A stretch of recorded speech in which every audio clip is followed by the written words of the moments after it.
വിഷയാവതരണം എന്ന് പടച്ചവനോട് പ്രാർത്ഥിക്കുകയാണ്. പരമകാരുണികനായ പടച്ചതമ്പുരാൻ അതിനെ നമ്മെ അനുഗ്രഹിക്കുകയും അവൻ നമ്മെ അവന്റെ കാരുണ്യത്തിന്റെ അപാരമായ അനുഗ്രഹത്തിൽ ഉൾച്ചേർക്കുകയും ചെയ്യട്ടെ എന്ന് ഞാൻ പ്രാർത്ഥിക്കുകയാണ്. ഇന്ത്യ എന്ന് പറയുന്ന മഹാരാജ്യത്തിലെ ദൈവത്തിന്റെ സ്വന്തം നാട് എന്ന് വിളിക്കപ്പെടുന്ന കേരളത്തിൽ നിന്നുകൊണ്ടാണ് ദൈവത്തിന്റെ വിധിയും നിർണയവും അതിന്റെ അടിസ്ഥാനത്തിലാണ് നാം കുവൈത്തിലെ ഉപജീവനം തേടി കുടുംബത്തെ പോറ്റുന്ന പ്രവാസികളായി നാം മാറിയത്. മരണത്തോടുകൂടി അവസാനിക്കുന്നതാണ് മനുഷ്യന്റെ ജീവിതം എന്ന തെറ്റായ ധാരണയും അനന്ത പരകോടി ജീവജാലങ്ങളിൽ മണ്ണിന്റെ ഭാഗമായി ഒരിക്കലും തിരിച്ചു വരാത്ത, റിട്ടേണില്ലാത്ത ബാക്ടീരിയകൾക്ക് കാറുന്നതെന്ന് നശിപ്പിച്ച് മണ്ണിന്റെ ഭാഗമാക്കി മാറ്റാൻ ഒരു ജീവിതമെന്ന് മനുഷ്യനെ കുറിച്ച് കരുതുന്നവർ ലോകത്തുണ്ട്. ഈ സദസ്സിലിരിക്കുന്ന ഓരോരുത്തരോടും നമ്മളെല്ലാം ഒരു സദസ്സിന്റെ ഭാഗമാണെങ്കിലും ഒരു കസേരയിൽ നാം ഒറ്റയ്ക്കിരിക്കുന്നു എന്നത് നാളെ മരണത്തിന് ശേഷം ചുടലക്കളത്തിലോ ശ്മശാനത്തിലോ അതല്ലെങ്കിൽ പള്ളിക്കാട്ടിലോ നാം ഒറ്റയ്ക്ക് ഖബറാകുന്ന മരണാനന്തര ജീവിതത്തിലെ വിചാരണയുടെ ഇടവേളയായ ഇന്റർവെല്ലിൽ ഞാനും നിങ്ങളും ഏകാന്തമായി ഏകമായി നമ്മുടെ കർമ്മങ്ങളുമായി നാം നിൽക്കുമെന്നത് നിശ്ചയം. എന്റെ ഈ സംസാരവും ഈ സ്കൂളിന്റെ ഓഡിറ്റോറിയവും ഈ സദസ്സും എത്ര യാഥാർത്ഥ്യമാണോ അതിനേക്കാൾ വലിയ യാഥാർത്ഥ്യമാണ് മരണത്തിന് ശേഷമുള്ള ഒരു ജീവിതം എന്ന് പറയുന്നത്. എല്ലാ മതങ്ങളും എല്ലാ ദർശനങ്ങളും അടിസ്ഥാനപരമായി ചർച്ച ചെയ്തിട്ടുള്ള വളരെ പ്രധാനമായ കാര്യമാണ് മരണത്തിന് ശേഷം ഒരു ജീവിതമുണ്ട് എന്ന യാഥാർത്ഥ്യം.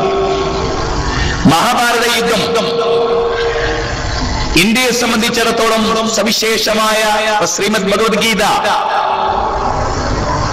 മാധ്യമത്തിലെ കഴിഞ്ഞ ദിവസത്തിലെ ലേഖനത്തിൽ പ്രസിദ്ധനായ ഒരു ക്രൈസ്തവ എഴുത്തുകാരൻ എനിക്ക് ഏറ്റവും ഇഷ്ടപ്പെട്ട ഗ്രന്ഥമേതെന്ന് ചോദിച്ചാൽ അത് ഭഗവത്ഗീതയാകുന്നു എന്ന് ഞാൻ പറയും എന്ന് എഴുതിയത് നിങ്ങൾക്ക് വായിച്ചിടാം.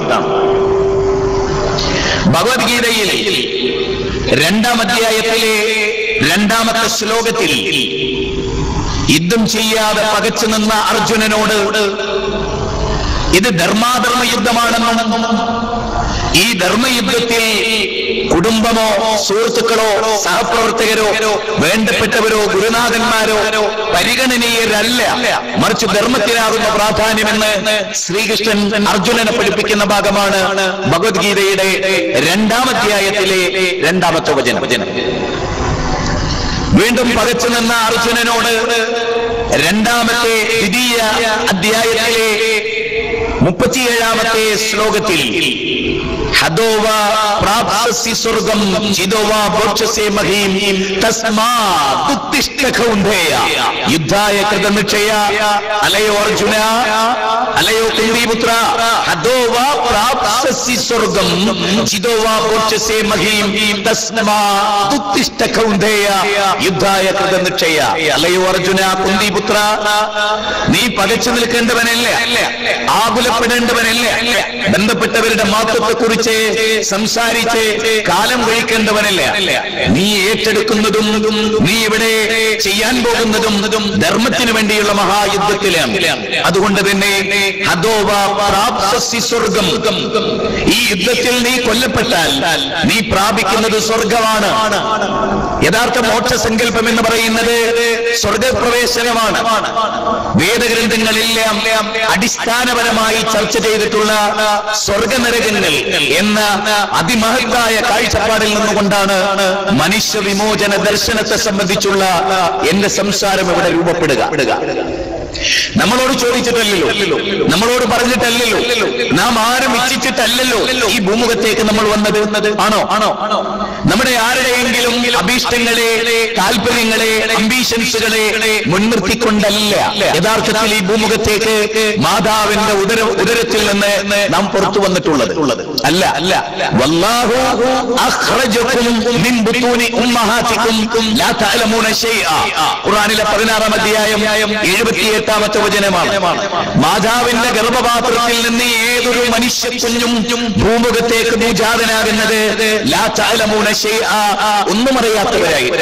നിങ്ങളുടെ പ്രതീക്ഷകൾ, നിങ്ങളുടെ ആഗ്രഹങ്ങൾ, നിങ്ങളുടെ കാഴ്ചപ്പാടുകൾ അതൊന്നും മുൻനിർത്തിയല്ല ഈ ഭൂമുഖത്തേക്ക് നിങ്ങൾ ഭൂജാതരാകുന്നത് എന്ന് അല്ലാഹു പറയുന്നു.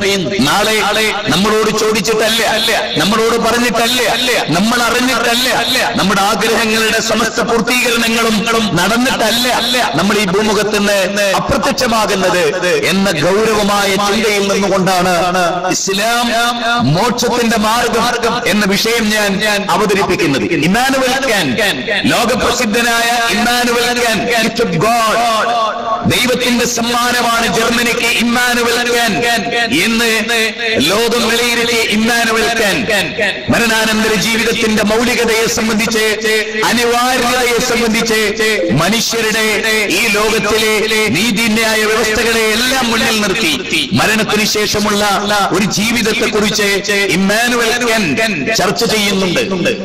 കേരളത്തിലെ വളരെ ഫേമസ് ആയ അറിയപ്പെട്ടിട്ടുള്ള നീതിയുടെ ലോകത്ത് മഹാകാവലാളായി പലപ്പോഴും പരിചയപ്പെടുത്തുന്ന വി.ആർ. കൃഷ്ണയ്യർ മരണാനന്തര ജീവിതം എന്ന് പറഞ്ഞ് പ്രൗഢമായ ഒരു ഗ്രന്ഥം രചിച്ചിട്ടുണ്ട്. നിങ്ങൾ വായിച്ചിട്ടുണ്ടോ എന്ന് എനിക്കറിയില്ല. ഞാൻ പല ആവർത്തി വായിച്ചു. അതൊരു ഒരുപാട് അനുഭവങ്ങളാണ്. മരിച്ചവർ സംസാരിക്കുന്നു, മരിച്ചവർ പ്രത്യക്ഷപ്പെടുന്നു, മരണാനന്തര ജീവിതത്തിൽ അനുഭവങ്ങൾ ഉണ്ടാകുന്നു. വി.ആർ. കൃഷ്ണയ്യർ മരണാനന്തര ജീവിതത്തെ കുറിച്ച് ഗൗരവമായ ചിന്തിച്ചിട്ടുള്ള ആളാണ്.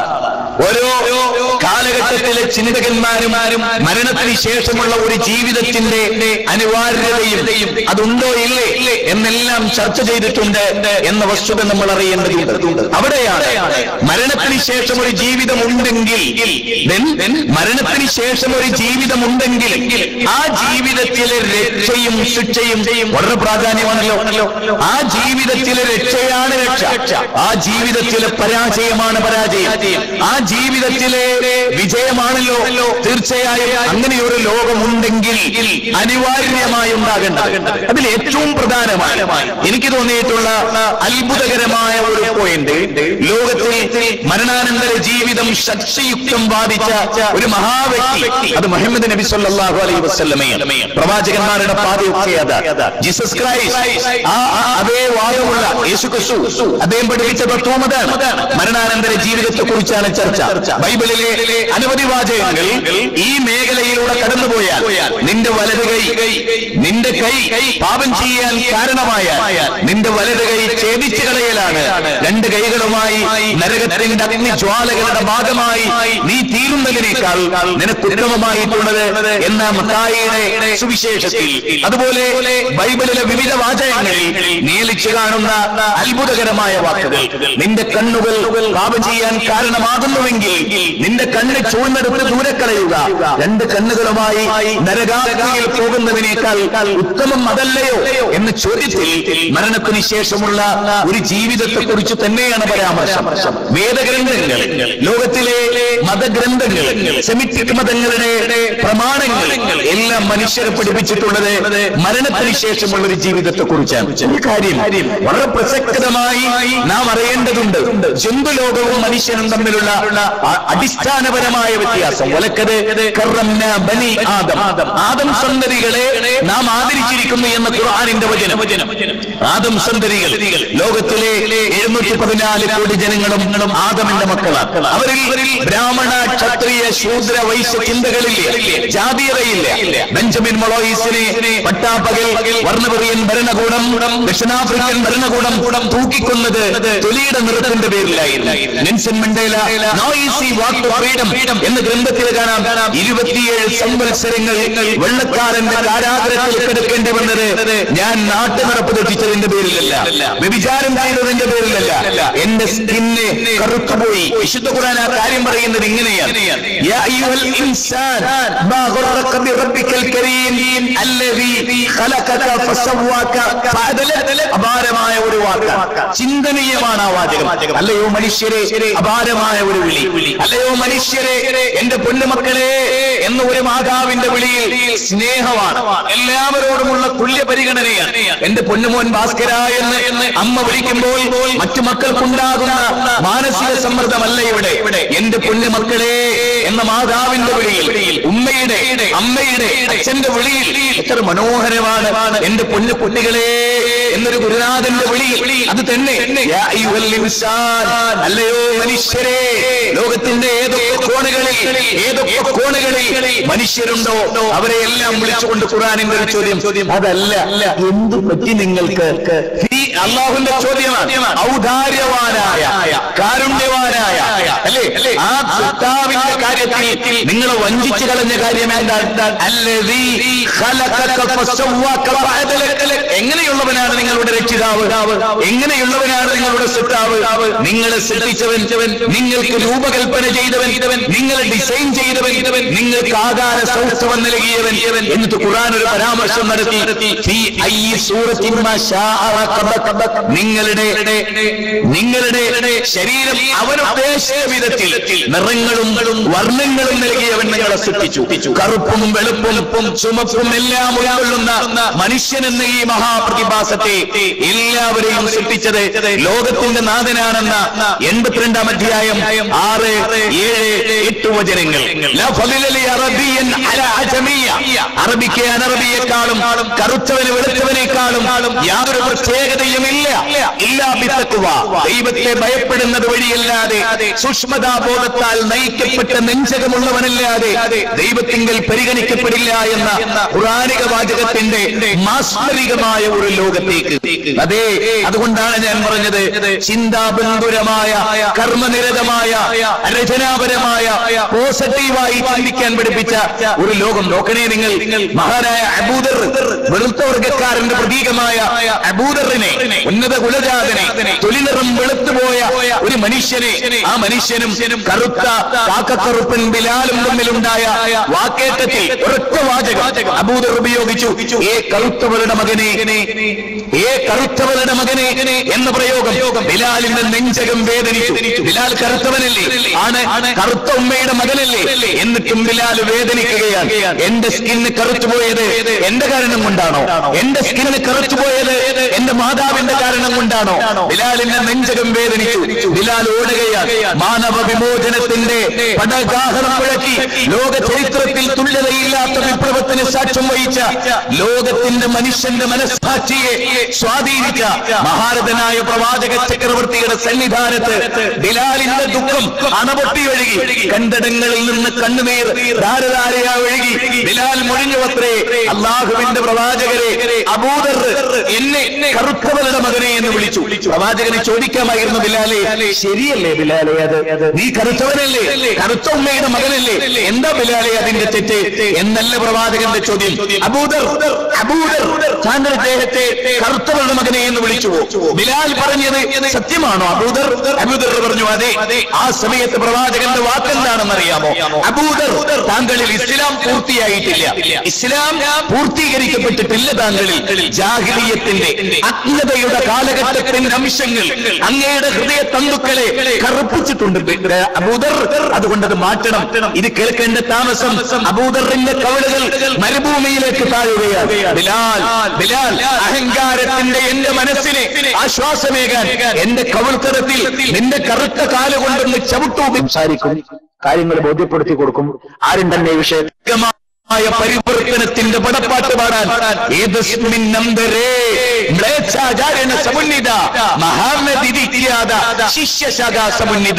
അങ്ങനെ ഇരിക്കുമ്പോൾ വിദേശീയനായ ഒരു ആചാര്യൻ വരും. മുഹമ്മദ് എന്ന പേരിൽ ഖ്യാതി നേടുന്ന ഒരു മഹാപ്രവാചകൻ. ആ പ്രവാചകനെ എങ്ങനെ ഇതിന് സാധിച്ചു എന്നത് ചിന്തനീയമായ ഒരു പോയിന്റാണ്. ഇവിടെ മറന്നുപോകുമെന്ന ഭയപ്പാട് കാരണത്താൽ, ഏറ്റവും നല്ല വിഷയങ്ങളെ ഇബ്ലീസ് മറപ്പിച്ചു കളയുമെന്ന കാരണത്താൽ ഞാനിവിടെ അതിങ്ങനെ കുറിക്കട്ടെ.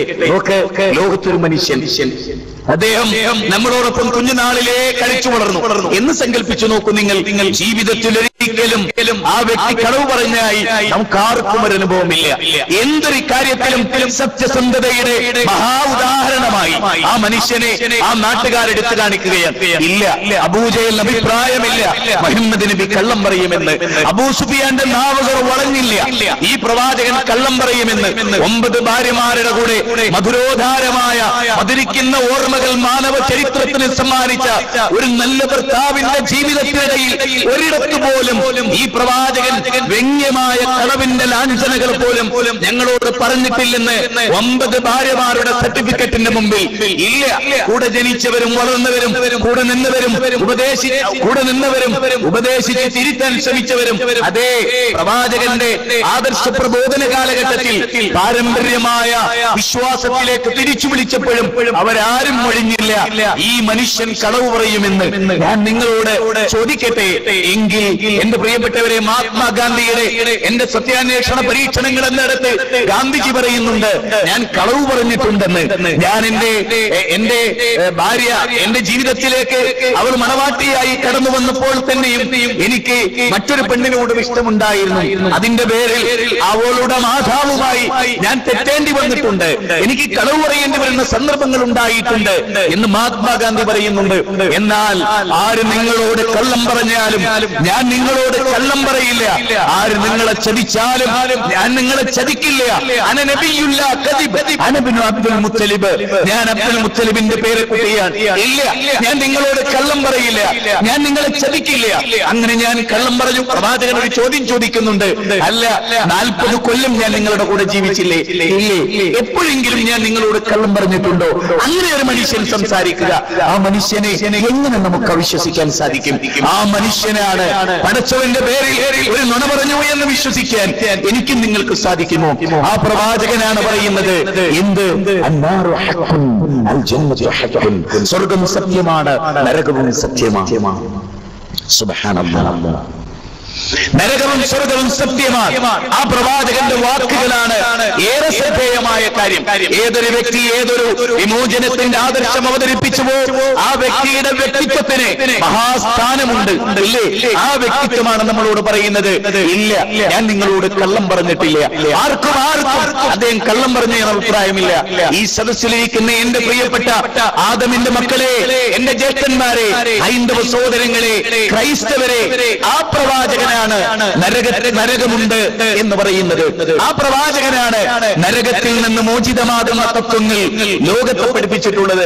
ഹൃദയ ശുദ്ധിയോടെ ഞങ്ങൾ നിങ്ങളെ ക്ഷണിക്കുന്നു പ്രപഞ്ചനാഥൻ അവതരിപ്പിച്ച ദൈവിക ദർശനത്തിലേക്ക്. വ്യക്തി താല്പര്യങ്ങൾക്കപ്പുറത്ത്, വൈയക്തിക താല്പര്യങ്ങൾക്കപ്പുറത്ത്, ഓരോ സംഘടനാ താല്പര്യങ്ങൾക്കപ്പുറത്ത് ഞങ്ങൾ നിങ്ങളെ ക്ഷണിക്കുന്നു ലോകത്തിലെ പ്രപഞ്ചത്തിന്റെ നാഥൻ അവതരിപ്പിച്ച നോക്ക്.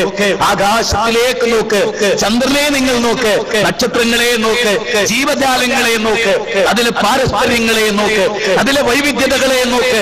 ഇതെല്ലാം സംവിധാനിച്ച ലോകത്തിന്റെ സൃഷ്ടാവിലേക്കാണ് ഞങ്ങൾ നിങ്ങളെ ക്ഷണിക്കുന്നത്. കല്ലും മുള്ളും മുരടും മൂർഖൻ ബാബും കാഞ്ഞിരക്കുറ്റിയും ആൽത്തറകളും മക്ബറകളും ജാറങ്ങളും പുണ്യപുഷ്പങ്ങളും മണ്ഡപങ്ങളും ശ്രീകോവിലുകളും ആൽത്താരകളും മനുഷ്യ ദൈവങ്ങളും മാലാകമാരും ജിന്നുകളും എല്ലാം ആരാധിക്കപ്പെട്ട ഒരു ലോകത്ത് അനന്തവിസ്തൃതമായ ഹരിതാപമായ ഈ ഭൂമിയെ സംവിധാനിച്ച പടച്ചതമ്പുരാനിലേക്ക്, അതേ ആകാശത്ത് വട്ടമിട്ട് പറക്കുന്ന പറവകൾക്ക് പറക്കാൻ അനുയോജ്യമായ എല്ലുകളിൽ പൊള്ളയായ അവസ്ഥ സൃഷ്ടിച്ച പടച്ചതമ്പുരാനിലേക്ക്, ആഴിയിൽ നീന്തി തുടിക്കുന്ന മത്സ്യങ്ങളുടെ എല്ലുകളിൽ പൊള്ളയായ അവസ്ഥ, അതിന് മത്സ്യത്തിന് സമുദ്രത്തിൽ നീന്താൻ അനുയോജ്യമല്ല എന്നറിയുന്ന സൃഷ്ടാവ് അതിന്റെ എല്ലുകളുടെ ഉള്ളിൽ ശക്തമായ മജ്ജ നിർമ്മിച്ച് അതിനെ സംവിധാനിച്ച പടച്ചതമ്പുരാൻ മരുഭൂമിയിൽ സൃഷ്ടിക്കപ്പെടുന്ന ജന്തുവിനെ കുറിച്ച് സമഗ്രമായി അറിയുന്ന, മരുഭൂമിയെ കുറിച്ചറിയുന്ന പടച്ചതമ്പുരാന്റെ ഡിസൈനിങ്ങിലെ അത്ഭുതകരമായ മരുഭൂമിയിലെ ഉഷരഭൂമിയിലെ കപ്പൽ എന്ന് വിളിക്കപ്പെടുന്ന ഒട്ടകത്തിന് അല്ലാഹു നൽകിയ അനുകൂലനങ്ങൾ, ധ്രുവപ്രദേശങ്ങളിൽ ജീവിക്കുന്ന ധ്രുവക്കരടിക്ക് അല്ലാഹു നൽകിയ അനുകൂലനങ്ങൾ, ആർട്ടിക് ട്രെയിൻ എന്ന് പറയുന്ന പക്ഷിക്ക് അല്ലാഹു നൽകിയ അനുഗ്രഹങ്ങൾ, ദേശാന്തര ഗമനം നടത്തുന്ന പക്ഷികൾക്ക് അല്ലാഹു നൽകിയ, പൂമ്പാറ്റകൾക്ക് അല്ലാഹു നൽകിയ ഈ അനുകൂലനങ്ങളെ എല്ലാം മുന്നിൽ വെച്ചുകൊണ്ട് ഞാൻ നിങ്ങളോട് ചോദിക്കുന്നു, ആരാണ് ഈ അത്ഭുതങ്ങളുടെ പ്രപഞ്ചത്തെ സംവിധാനിച്ചത്? ആരാണ്? അവനാണ് ലോകത്തിന്റെ സൃഷ്ടാവ്. അവൻ അവതരിപ്പിച്ച മോക്ഷസങ്കല്പത്തിലേക്കാണ് ഞാൻ നിങ്ങളെ ക്ഷണിക്കുന്നത്.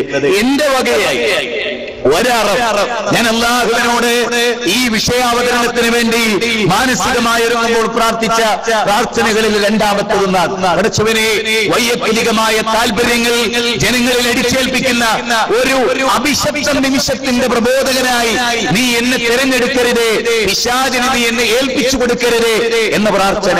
സഹോദരങ്ങളെ, വളരെ വളരെ ഗൗരവമായ ഒരു വിഷയത്തിലേക്കാണ് ഞങ്ങൾ നിങ്ങളെ ക്ഷണിക്കുന്നത്. ഇത് ഒരു രാഷ്ട്രീയമായ താല്പര്യങ്ങൾ ഇലക്ഷനെ മുൻനിർത്തിയുള്ള ഒരു പ്രഘോഷണത്തിന്റെ ഒരു വഴിയല്ല ഇത് സ്വീകരിക്കുന്ന നിങ്ങളിൽ, ഇത് തിരസ്കരിക്കുന്ന നിങ്ങളെ ഒരുപക്ഷെ ഞങ്ങൾ അറിഞ്ഞുകൊള്ളണമെന്നില്ല, ഇത് ഉൾക്കൊണ്ട നിങ്ങളെ ഞങ്ങൾ അറിഞ്ഞുകൊള്ളണമെന്നില്ല, ഇതിനെ വ്യത്യസ്തമായ അഭിപ്രായം രേഖപ്പെടുത്തിയ നിങ്ങളെ ഞങ്ങൾ ഇനി അറിഞ്ഞുകൊള്ളണമെന്നില്ല. നിങ്ങൾ ആരൊക്കെ ഇവിടെ വന്നു എന്ന് ഓരോരുത്തരുടെ കണക്കെടുക്കേണ്ട ആവശ്യവും ഞങ്ങളെ സംബന്ധിച്ചിടത്തോളം ഇല്ല. പക്ഷെ ഒരു കാര്യം, ഈ കുവൈറ്റിന്റെ 25 കൊല്ലക്കാലത്തിന്റെ നവോത്ഥാന സംരംഭങ്ങൾക്ക് സാക്ഷ്യം വഹിച്ച ഒരു മഹാപ്രസ്ഥാനത്തിന്റെ ആ പ്രസ്ഥാനം നിങ്ങളെ ക്ഷണിക്കുകയാണ് ചിന്തയുടെ ഒരു ലോകത്തേക്ക്, മനുഷ്യന്റെ ജീവിതത്തിന് അർത്ഥത നൽകുന്ന, അർത്ഥപൂർണമായ വീണ്ടും വിചാരത്തിന് വക നൽകുന്ന അർത്ഥപൂർണമായ ഒരു ജീവിതത്തിലേക്ക് മടങ്ങാൻ ഞങ്ങൾ നിങ്ങളെ ക്ഷണിക്കുകയാണ്. ഞങ്ങളും നിങ്ങളും ഒന്നിച്ച് അണിചേർന്ന് ഈ മഹാപ്രപഞ്ചത്തിന്റെ നാഥനെ അറിയുന്ന ജീവിതത്തിന്റെ ധന്യമായ മുഹൂർത്തങ്ങളിലേക്കുള്ള പ്രയാണത്തിന് ഇതൊരു ഇതൊരു കളമൊരുക്കട്ടെ എന്ന പ്രാർത്ഥനയോടെ, എന്താണ് മോക്ഷം, എന്താണ് വിമോചനം, എന്തിൽ നിന്ന് എന്തിലേക്കാണ് മോക്ഷം, ഇത് വളരെ പ്രധാനമായ ചർച്ചയാണ്.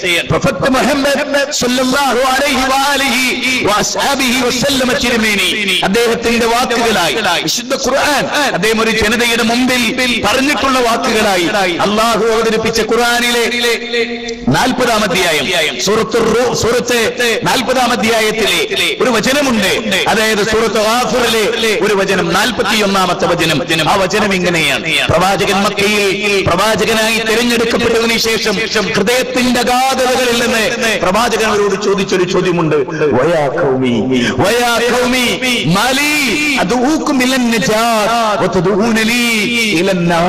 അല്ല ജനങ്ങളെ, എന്തായിപ്പോയി നിങ്ങൾക്ക്? ഞാൻ അവതരിപ്പിച്ച വിഷയത്തോടെ എങ്ങനെ നിങ്ങൾക്ക് പുറംതിരിഞ്ഞു നിൽക്കാൻ കഴിയും? എന്റെ വ്യക്തിത്വത്തോടെ നിങ്ങൾക്ക് എങ്ങനെ പുറംതിരിഞ്ഞു നിൽക്കാൻ കഴിയും? 40 കൊല്ലം നിങ്ങൾ എന്നെ അല്ലമീൻ എന്ന് വിളിച്ചില്ലേ? പ്രവാചകത്വത്തിന്റെ 40കൾക്ക് മുമ്പുള്ള 40 കൊല്ലമില്ലേ അനാഥ ബാലനായി ഞാനിവിടെ വളർന്നുവല്ലോ. ഉപ്പാന്റെ മുഖം കാണാതെ, ഉപ്പാന്റെ കൈവിരലുകൾ പിടിച്ചു നടക്കാൻ അവസരമില്ലാതെ, ഉമ്മയുടെ തിരുമുഖം കാണാൻ അവസരമില്ലാതെ, ഉമ്മയുടെ തിരുമുഖത്തു നിന്ന് പാഠങ്ങൾ പഠിക്കാൻ അവസരമില്ലാതെ, എന്റെ ഉമ്മ 6 വയസ്സിൽ മരിച്ച്, എന്റെ പിതൃവ്യൻ 8-ാമത്തെ വയസ്സിൽ മരിച്ച്, അനാഥത്വത്തിന്റെ കയ്പ് നീരുകൾ കുടിച്ച് ഞാൻ നിങ്ങൾക്കിടയിൽ ജീവിച്ച 40 കൊല്ലമില്ലേ?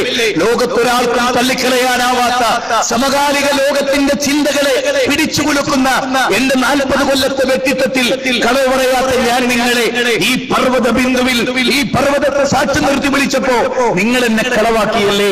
ഞാൻ നിങ്ങളുടെ മുമ്പിൽ അവതരിപ്പിച്ച വിഷയമാവട്ടെ എത്ര ഉത്കൃഷ്ടമായിരുന്നു. സങ്കുചിതമായ മനോഭാവങ്ങൾക്കപ്പുറത്ത്, പൗരോഹിത്യം നിങ്ങളുടെ മേൽ ചാർത്തിയ ചങ്ങലക്കെട്ടുകൾക്കപ്പുറത്ത്, الذين يتبعون الرسول النبي الأمي الذي يجدونه مكتوبا عندهم في التوراة والإنجيل يأمرهم بالمعروف وينهاهم عن المنكر ويحل لهم الطيبات ويحرم عليهم الخبائث ويضع عنهم مصرهم والأعلال التي كانت عليهم. അപാരമേ ഈ സത്യങ്ങൾ, അപാരമേ ഈ വചനങ്ങൾ, ഈ വചനങ്ങളുടെ മാസ്മരികമായ ഒരു ലോകത്തെ ഏകാന്തമായി മട്ടുപ്പാവിൽ അരിമണികൾ വാരി വിതറിയ പോലെ ആകാശ ബിന്ദുവിൽ നക്ഷത്രത്തെ നോക്കി എനിക്ക് പറയാൻ കഴിയും, ഈ വചനം മനുഷ്യരെ ഒരു വല്ലാത്ത ലോകത്തേക്ക് കൊണ്ടുപോയി. എന്താ ഈ പറയുന്നത്? തൗറാത്തിൽ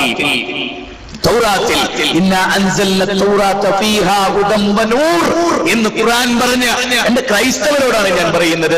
എന്റെ പ്രിയപ്പെട്ട ജോർജിനോട്, സാറാമ്മയോട്, ഏലിയാമ്മയോട് ഞാൻ ഓർക്കുന്നു, വർഷങ്ങൾക്ക് മുമ്പ് ഖത്തർ മലയാളി സമ്മേളനത്തിൽ സിബി ജോർജ്, അതുപോലെ അന്നുണ്ടായിരുന്ന അംബാസിഡർ ആർ നാരായണൻ എന്റെ മനസ്സുകളിൽ അന്ന് ഞാൻ 20 മിനിറ്റ് അനുവദിച്ച എന്റെ പ്രസംഗത്തിലെ 7 മിനിറ്റിൽ ഞാൻ അവരെല്ലാം ഉൾപ്പെടുത്തി പറഞ്ഞിട്ടുള്ള ഒരു വാക്യങ്ങൾ, എല്ലാവരോടുമുള്ള ഒടുങ്ങാത്ത സ്നേഹത്തിന്റെ, എല്ലാവരോടുമുള്ള ഗുണകാംക്ഷയുടെ ആ വചനങ്ങൾ നിന്നുകൊണ്ടാ പറയുന്നത്.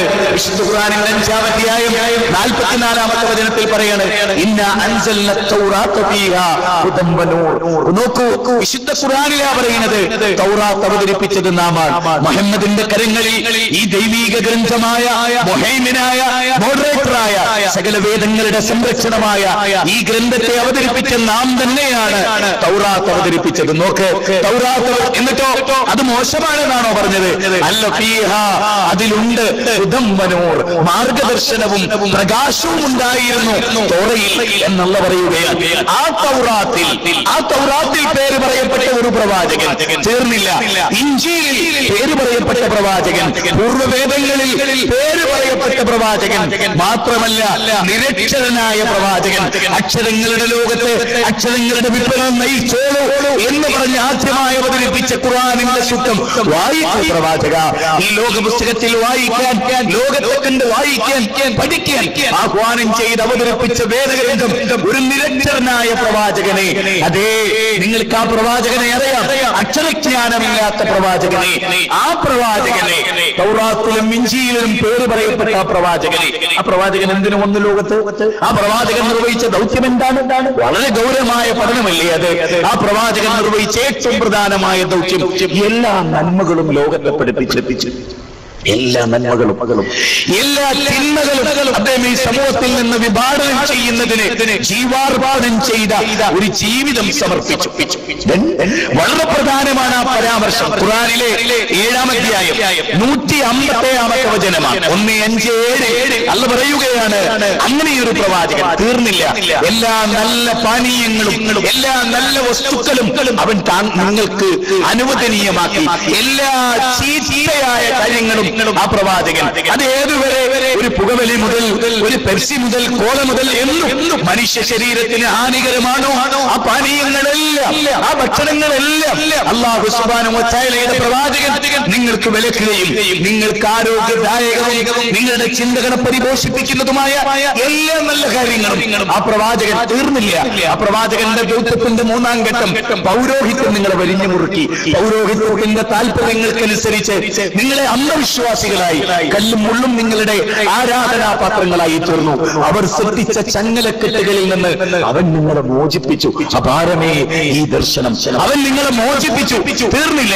ആ പ്രവാചകനെ ആര് പിൻപറ്റുകയും ആ പ്രവാചകന്റെ മേൽ അവതരിപ്പിക്കപ്പെട്ട നൂറിനെ, പ്രകാശത്തെ ആര് പിന്തുടരുകയും ചെയ്തുവോ അവർക്ക് കാരുണ്യം രേഖപ്പെടുത്തപ്പെട്ടിരിക്കുന്നു എന്ന പരാമർശം അത്ഭുതമാണ്. തീർന്നില്ല.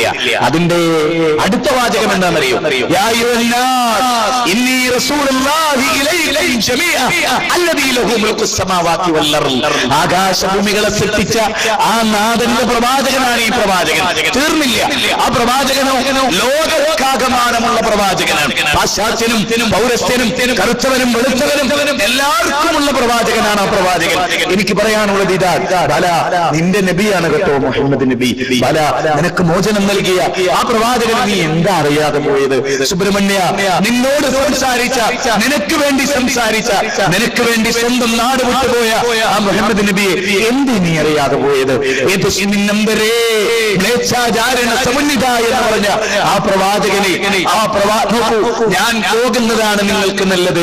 ഞാൻ പോകാഞ്ഞാൽ കാര്യസ്ഥൻ നിങ്ങളുടെ അടുക്കൽ വരില്ല. ആ കാര്യസ്ഥൻ വന്നാൽ അവൻ നിങ്ങളെ സകല സത്യത്തിലും വഴിനടത്തും. നീതിയെ കുറിച്ച്, ന്യായവിധി നാളിനെ കുറിച്ച് അവൻ സംസാരിക്കും. തീർന്നില്ല.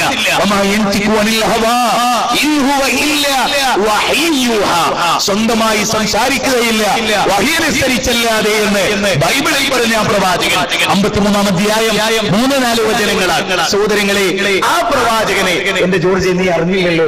നിന്നെ അറിയിക്കേണ്ട ബാധ്യത ഞങ്ങൾക്കുണ്ട്. നാളെ ഈ കുവൈറ്റിലെ ഒരു മലയാളിയോട് അല്ല, ഒരു മുജാഹിദിനോട്, ഒരു സലഫിയോട്, ഒരു മുസ്ലിമിനോട്, ഒരു ക്രിസ്ത്യാനിയും ചോദിക്കരുത്, ഒരു ശിവദാസനും ചോദിക്കരുത്, ഒരു എഞ്ചിനീയറും ഒരു ഡോക്ടറും ചോദിക്കരുത്.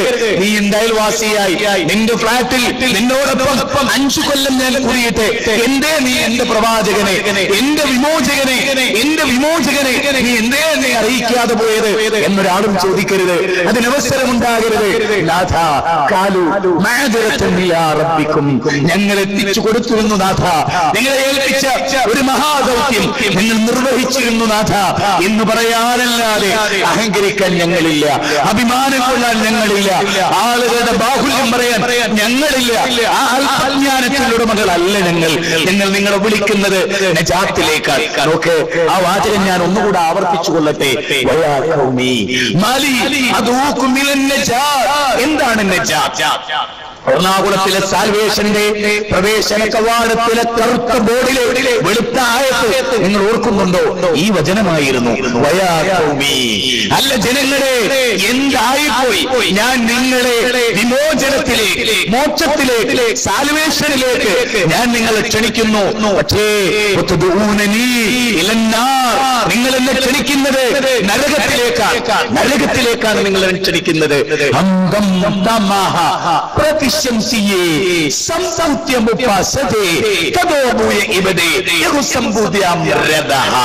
ഈശാവാശോപനിഷത്തിന്റെ 12ാമത്തെ ശ്ലോകം എത്ര മനോഹരമാണ്.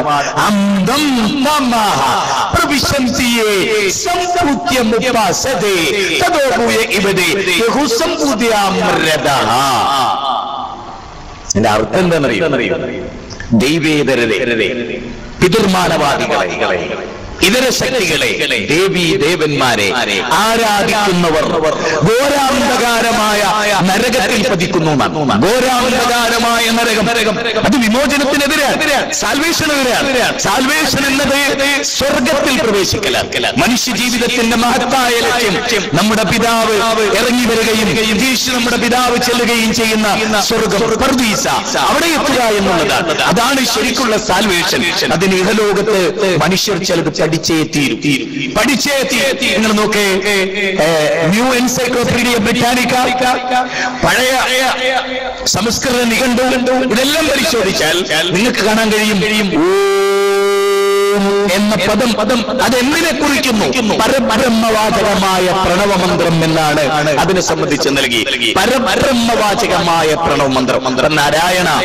നമ്മൾ സാധാരണ നിങ്ങൾ കാണാം, നിലവിളക്ക് കൊളുത്താൻ വരുന്ന ഏതൊരു ഹിന്ദു സ്ത്രീയും നാരായണ നാരായണ. എന്താ നാരായണ? നരകൃത ശുഭാശുഭഗ്രാഹിയായവൻ എന്നാണ് പത്തിന്റെ അർത്ഥം. എങ്കിൽ നരകൃത ശുഭാശുഭഗ്രാഹി, ഇന്നവു അലീമും ബിദാത്തി സുദൂർ, നിങ്ങളുടെ ഹൃദയത്തിലുള്ളത് അറിയുന്നവൻ ആരോ? അതൊരു ഗുണമാണ്. അതാണ് നരകൃത ശുഭാശുഭഗ്രാഹി. മനുഷ്യന്റെ ഹൃദയത്തിന്റെ ശുഭങ്ങളെയും അശുഭങ്ങളെയും അറിയുന്ന സിദ്ധാവേ എന്നാണ്. പക്ഷെ നാരായണ എന്ന് വിളിക്കുന്ന ഒരു ഹിന്ദുവിന്റെ മനസ്സിൽ ഇതാണോ ഉള്ളത്? ഒരിക്കലും അല്ല എന്നുള്ളതാണ് സത്യം. നരകൃത ശുഭാശുഭഗ്രാഹി. ഇതുവാൻ ദൈവത്തെ കുറിച്ച് പറഞ്ഞൊരു പരാമർശമാണ്. ഇതുവാൻ സിന്ധു നദീതട നാഗരികതയിൽ മോഹൻജോദാരോ ഹാരപ്പൻ സംസ്കാരത്തിലെ ആ മനുഷ്യർ അവർ ദൈവത്തിന് നൽകിയൊരു വിശേഷം ഇതുവാൻ. ഇതുവാൻ എന്ന് പറഞ്ഞാൽ രക്ഷകൻ, റബ്ബ്. എന്താ റബ്ബി എന്ന അറബി പദം? റബ്ബി എന്ന അറബി പദത്തിന്റെ അർത്ഥം ഞാൻ ലളിതമായി നിങ്ങൾക്ക് വിശദീകരിച്ചുതരാം. ഒരു അരയാൽ കുരു കണ്ടിട്ടുണ്ടോ? അരയാൽ കുരു എന്ന് പറഞ്ഞാൽ വളരെ ചെറിയതാണ്. അതിങ്ങനെ പൊട്ടിച്ചു നോക്കിയാൽ വെളുപ്പ്, വളരെ ചെറിയ ഒരു കുരുവാൻ. അതിൽ നിന്നാണ് ഒരു വൃക്ഷം ഉണ്ടാവുന്നത്. ഇനി റബ്ബി എന്ന പദം എന്താ ഇതുമായി കണക്ഷൻ? ഒരു വസ്തുവിന്റെ സ്റ്റാർട്ടിങ്ങിൽ നിന്ന് അതിന്റെ എൻഡ് വരെയുള്ള നിർണായകമായ ഘട്ടത്തിൽ എന്തൊക്കെ അതിന് അനിവാര്യമാണോ അതെല്ലാം നൽകി പോറ്റി വളർത്തുന്നവൻ എന്നാണ് റബ്ബ് എന്ന അറബി പദത്തിന്റെ അർത്ഥം. ഇതുവാൻ എന്ന് അക്കാലഘട്ടത്തിൽ ഉപയോഗിച്ച പദം. മൗലാന അബുൽ കലാം ആസാദ്, മൗലാന ആസാദ് എന്ന് പറഞ്ഞിട്ടൊരു ഗ്രന്ഥമുണ്ട്. അതിന്റെ 103ാമത്തെ പേജ് നിങ്ങൾ എല്ലാവരും പരിശോധിക്കണം. ആസാദ് പറയണേ, ഇതുവാൻ എന്ന് പറഞ്ഞ റബ്ബ്, പോറ്റി പരിപാലിക്കുന്നവൻ, രക്ഷകൻ. അതാരാ? ആ രക്ഷകനാരാ? ലോകത്തിന്റെ രക്ഷകനാണ്. കൃമികീടങ്ങൾ മുതൽ ബഹുകോശജീവിയായ നീളത്തിൽ ഇങ്ങനത്തെ വരെ ഒരൊറ്റ ചോദ്യം ഞാൻ ചോദിച്ചോട്ടെ. ഫുഡ് കോർപ്പറേഷനുകളിൽ മനുഷ്യന് ആവശ്യമായ അരി കെട്ടിക്കിടക്കുന്നുണ്ട് പലയിടങ്ങളിൽ. ഞാൻ ഇതൊക്കെ നമുക്ക് വിഷയീഭവിക്കുന്ന കാര്യങ്ങളാണ്. പട്ടിണി, അന്നം കിട്ടാത്തവരെ കുറിച്ചുള്ള കഷ്ടപ്പാടുകൾ, ഇന്തോനേഷ്യയിലെ ദുരന്തങ്ങൾ, സൊമാലിയ കുട്ടികളുടെ പിക്ചറുകൾ, കഴുകൻ കുട്ടിയെ തിന്നാൻ കാത്തിരിക്കുന്ന പിക്ചറുകൾ, ഒരുപക്ഷെ ഒരു കാലഘട്ടത്തിലെ ചാനലിലെ ഏറ്റവും വലിയ പിക്ചറുകളിൽ ഒന്ന് അതായിരിക്കാം. ഒരു കുഞ്ഞിനെ റാഞ്ചി കൊണ്ടുപോകാൻ മെനക്കെടുന്ന ഒരു കഴുകന്റെ പിക്ചർ നിങ്ങൾ ഓർക്കുന്നുണ്ടാവും. ആ ഫോട്ടോഗ്രാഫർക്കായിരുന്നു ലോകത്തിലെ ഏറ്റവും വലിയ അവാർഡ്. അയാൾ തൂങ്ങി മരിക്കേണ്ടായി. ഞാൻ ആ ഭാഗത്തേക്ക് കടന്നു പോകുന്നില്ല. ഞാൻ പറയുന്നത് നിങ്ങൾ ഇതെല്ലാം മനുഷ്യന് വിഷയീഭവിക്കും. എന്നാൽ കോടിക്കണക്കിന് ജീവജാലങ്ങൾക്ക് ആര് ഭക്ഷണം നൽകുന്നു എന്നതിനെ കുറിച്ച് ഇന്ന് വരെ ഒരു ഹിന്ദുവും മുസ്ലിമും ക്രിസ്ത്യാനിയും ഗൗരവമായി ആലോചിച്ചാൽ ഞാൻ ലക്ഷദ്വീപിലെ അള്ളാഹുവിന്റെ അപാരമായ അനുഗ്രഹം ഇന്നും ഞാൻ വിചാരിക്കുന്നു. ഈ ഓക്സിജൻ സിലിണ്ടറൊക്കെ കൊളുത്തിയിട്ട് ഡീപ് സീ 50 അടി കടലിന്റെ അടിയിൽ ചെല്ലുന്ന മഹാമുങ്ങൽ വിദഗ്ധന്മാർ അവരുടെ കൂടെ ഡീപ് സീയിൽ ഒരു 4-5 തവണ എനിക്ക് പോകാൻ കഴിഞ്ഞിട്ടുണ്ട്. മത്സ്യങ്ങളുടെ വർണ്ണരാജികളും പ്രപഞ്ചത്തിൽ കടലിൽ അല്ലാഹുവിന്റെ അത്ഭുതങ്ങളും കണ്ട് കണ്ണഞ്ചി പോകുന്ന റബ്ബന. ഞാൻ ആ വെള്ളത്തിൽ ഒരുപാട് തവണ പറഞ്ഞ വാചകങ്ങളിലൊന്ന് റബ്ബന മാ ഖലഖത ഹാദാ ബാതില. ഇതൊന്നും പടച്ചോനെ വെറുതെ സൃഷ്ടിച്ചല്ല. ഞാൻ പറയുന്നത് ഈ ജീവവർഗങ്ങൾക്ക് അല്ലാഹു നൽകുന്ന ഭക്ഷണം, ചെടിയെ പോലെയുള്ള ജീവി, മരത്തെ പോലെയുള്ള ജീവി, കരിങ്കല്ല് പോലെയുള്ള ജീവി, ഏതൊരു കല്ലിലാണോ ആ ജീവി ആ കല്ലിന്റെ കളർ, സുബ്ഹാനല്ലാഹ്, ഏതൊരു ചെടിയിലാണോ ആ ജീവി ആ ചെടിയുടെ കളർ, ഏതൊരു പ്രദേശത്താണോ അതിന്റെ കളർ. ആരാണ് ഈ ഡിസൈനർ? ആരാണ് ഈ ഡിസൈനർ? ആ സൃഷ്ടാവിലേക്ക് മാനവതയെ ക്ഷണിക്കാൻ അത് യേശുക്രിസ്തുവാണ് എന്നൊരു ക്രിസ്ത്യാനി പറഞ്ഞാൽ മടയാ, യേശുക്രിസ്തു ജനിക്കുന്നതിന് മുമ്പ് മോനെ സാഗരല്ലേ, ഈ മത്സ്യങ്ങളില്ലേ ഉണ്ട്. അപ്പൊ ആരാണ് അതിനെ ഡിസൈൻ ചെയ്തത്? ആരാണ് ഡിസൈൻ ചെയ്തത്? അതൊരു പ്രസക്തമായ ചോദ്യമാണ്. ഒരു ചിങ്ങമാസത്തിലെ അർദ്ധരാത്രിയിൽ ദേവകിയുടെ 8ാമത്തെ പുത്രനായി ശ്രീകൃഷ്ണൻ ജനിച്ചു എന്ന് വായിച്ചപ്പോ, ഞാനിത് വായിച്ച ആദ്യ ദിനം ഞാൻ ചാരി ഇരുന്നുകൊണ്ട് ആലോചിച്ചു, ദേവകിയുടെ 8ാമത്തെ പുത്രനായി ശ്രീകൃഷ്ണൻ ജനിക്കുമ്പോ ദേവകി ഇവിടെ ഉണ്ടല്ലോ, ആകാശവും ഭൂമിയും സർവ്വചരാചരങ്ങളുണ്ടല്ലോ, 7 മക്കൾ അതിന് മുമ്പേ ഇവിടെ ഉണ്ടല്ലോ. അവരെ ആരാ സൃഷ്ടിച്ചത്? ശ്രീകൃഷ്ണനെല്ലാം ഉറപ്പായി. ദശരഥ മഹാരാജാവിന്റെ പുത്രകാമേറ്റി യാഗം നടത്തി, യാഗത്തിന്റെ അന്തിമഘട്ടത്തിൽ ശൃംഗമുനി പായസാനം നൽകി, കൈകേയി, കൗസല്യ, സുമിത്ര മൂവരും ഗർഭം ധരിച്ച് കൗസല്യയുടെ പുത്രനായി ശ്രീരാമൻ ജനിച്ചു എന്ന കഥ വായിക്കുമ്പോൾ എന്റെ മനസ്സിൽ വിദ്യ വാചാസ്പതി വി പനൂളി. ശങ്കര ദർശനം എന്ന അദ്ദേഹത്തിന് ഒരു ഗ്രന്ഥമുണ്ട്. വാൽമീകിയുടെ രാമൻ എന്ന് പറഞ്ഞിട്ടൊരു ഗ്രന്ഥമുണ്ട്, മാതൃഭൂമി പബ്ലിക്കേഷൻ. 7 തവണ വായിച്ച് ഞാൻ അത്ര ഹരമുള്ള, അതായത് ശ്രീരാമൻ ദൈവമാണോ എന്നുള്ളതാണ് ചർച്ച. ആനി ബസന്റിന്റെ അഭിപ്രായം, ജവഹർലാൽ നെഹ്റുവിന്റെ അഭിപ്രായം, മഹാത്മാഗാന്ധിയുടെ അഭിപ്രായം, ഹൈന്ദവ പണ്ഡിതന്മാരുടെ അഭിപ്രായം, അങ്ങനെ വ്യത്യസ്തമായ. അതിലവർ പറയുന്ന ഒരു പ്രധാന പോയിന്റ് എന്താ അറിയോ? സീതയെ സംശയിച്ച ആളാണ് ശ്രീരാമൻ. ഒരു ദൈവത്തിന് ഒരു പെണ്ണിന്റെ മനസ്സറിയാതെ പോവുകയോ, അതുകൊണ്ട് കേവലം ഒരു ഭർത്താവ് മാത്രമായിരുന്നു ശ്രീരാമൻ എന്നാണ് അതിലെ പ്രധാനമായ ഒരു ചർച്ച. കാരണം സ്വന്തം ഭാര്യ പരിശുദ്ധയാണോ അല്ലോ എന്ന് യേശുവിനെ ശ്രീരാമനെ സംശയിക്കേണ്ടി വന്നു. അതുകൊണ്ട് സീതയെ അഗ്നികുണ്ഡത്തിലൂടെ നടത്തിച്ചു എന്നാ പറയുന്നത്. അങ്ങനെയുള്ള ഒരാൾ സ്വന്തം ഭാര്യയുടെ മനസ്സറിയാത്ത ആയിഷ ബീവിയുടെ കഥ വേണമെങ്കിൽ നബി സല്ലല്ലാഹു അലൈഹി വസല്ലമയെ നമുക്ക് ബന്ധപ്പെടുത്താം. മനുഷ്യന്റെ ജീവിതത്തിൽ അവനറിയാത്ത പലതുമുണ്ട്. ഓക്കെ, 130 ഗ്രാം ഭാരമുള്ള കിഡ്നി വീക്കായി, പക്ഷെ സായിബാബ അറിഞ്ഞില്ല. ഈ ശ്വാസകോശം കംപ്ലീറ്റ് നശിച്ചു പോയിരുന്നു, പഴം ജ്യൂസ് അടിച്ച മാതിരിയായിരുന്നു എന്നാണ്. പക്ഷെ അതേ അറിഞ്ഞില്ല. ഡൗണായി താഴെ വീണപ്പോൾ മാത്രമാണ് ഹോസ്പിറ്റലിലെത്തി ബോധം തെളിഞ്ഞപ്പോഴാണ് ഞാൻ ഇന്ന് ഹോസ്പിറ്റലിലാന്ന് പോലും സായിബാബ അറിയും. ഞാൻ പറയുന്നത് സ്വന്തം ശരീരത്തിലെ 130 ഗ്രാം ഭാരമുള്ള കിഡ്നി വീക്കായതറിയാൻ കഴിയാത്ത ഒരാൾ ലോകത്തിലെ മനുഷ്യനെ നിയന്ത്രിക്കുമെന്ന് വിശ്വസിക്കുന്ന പാവം പിടിച്ച മനുഷ്യരോട് മോക്ഷത്തിന്റെ സന്ദേശം പറയേണ്ടത് അനിവാര്യമാണ് എന്നതല്ലേ നമ്മെ തെളിയിക്കുന്നത്. നിങ്ങൾ ആലോചിച്ച് നോക്ക്, അവനെ തിരിച്ചു വിളിക്കാൻ ഈ ലോകത്തിന്റെ സൃഷ്ടാവിലെ ഭഗവാൻ രജനീഷ്, അയാൾക്ക് പിന്നെ പ്രമേയലോകം രൂക്ഷമായിരുന്നു, രൂക്ഷമായിരുന്നു, സന്ധിവേദന രൂക്ഷമായിരുന്നു. പടച്ചോന് സന്ധിവേദന. ഭഗവാൻ രജനീഷ് എന്ന പേര്. പടച്ചോന് കൊളസ്ട്രോളോ? എന്തൊരു കഥ ഇത്! ഈ മഹാപ്രപഞ്ചത്തിന്റെ നാഥനെ അസുഖമോ, ഊരവേദന, എന്തൊരു കഷ്ടമാണ്. ലോകത്തിന്റെ സിട്ടാവിനെ പരിചയപ്പെടുത്തുന്നിടത്താണ് മോക്ഷസങ്കല്പം. പടച്ചവൻ പടച്ചുണ്ടോ? ആ പടച്ചതമ്പുരാൻ ആര്? അവരെ ആരാധിക്കുന്നിടത്ത് തുടങ്ങുന്നു മോക്ഷത്തിന്റെ പ്രധാനമായ ഭാഗം. ഇതാണ് ഇസ്ലാമിനെ സംബന്ധിച്ചിടത്തോളം കലവറയില്ലാതെ. ഇനി ഇതൊക്കെ പറയുമ്പോൾ നിങ്ങൾ വിചാരിക്കും ഇത് ഒരു അടിച്ചേൽപ്പിച്ച ഒരു സംഭവമാണ്. ഒരിക്കലും നിങ്ങൾ ആരും വിചാരിക്കുന്നില്ല. നിങ്ങൾക്ക് വേണോ മോക്ഷസങ്കല്പം നിങ്ങൾക്ക് സ്വീകരിക്കാം.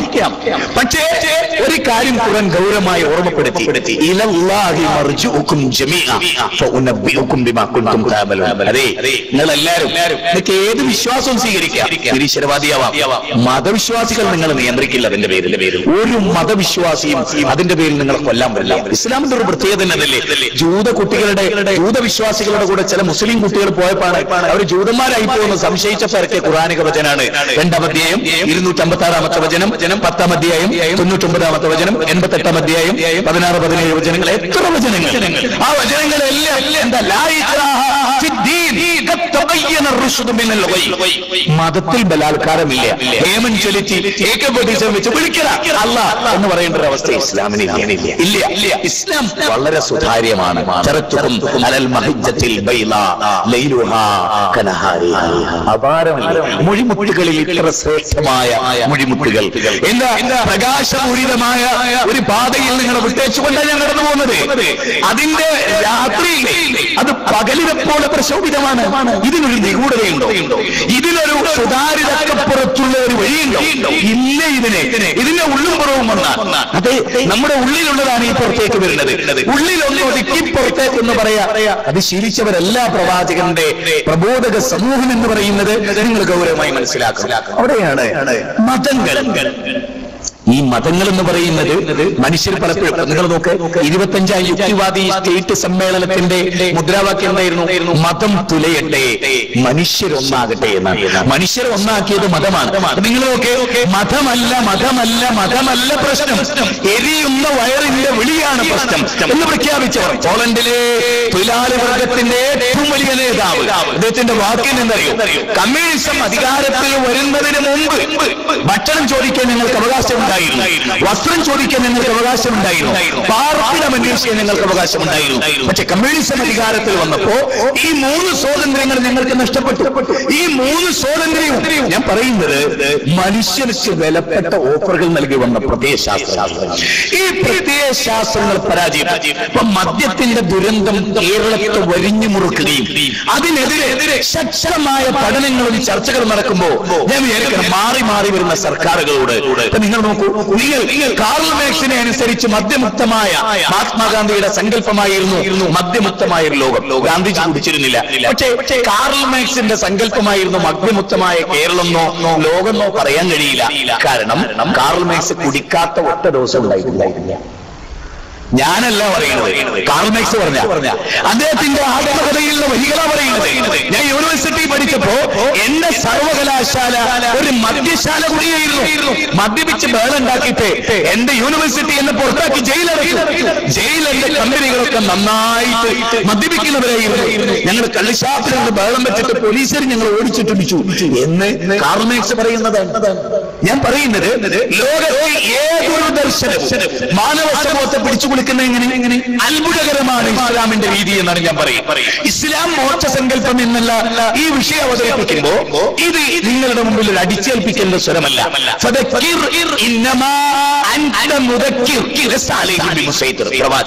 താങ്കളൊരു ഉപദേശകനാണ്. നിങ്ങൾ നോക്കൂ, ഉപദേശത്തിന്റെ ഏറ്റവും വലിയ ഉദാഹരണം ഖുർആനിലെ 18-ാം അധ്യായം 5-ാമത്തെ വചനം എന്താ? അല്ലാഹു കുട്ടിയുണ്ട് എന്ന് വാദിക്കുന്ന ക്രൈസ്തവരോട് നിങ്ങൾ പറയണം, നിങ്ങൾ ആ വാക്ക് പിൻവലിക്കണം. ദൈവം കല്യാണം കഴിച്ചിട്ടില്ല, ദൈവത്തിന് കുട്ടിയില്ല, പിതാവല്ല പുത്രനല്ല. അത് പറയണം നിങ്ങൾ ക്രൈസ്തവരോട്. നോക്കേ, 18-ാം അധ്യായത്തിലെ 5-ാമത്തെ സൂക്തം എന്താണ്?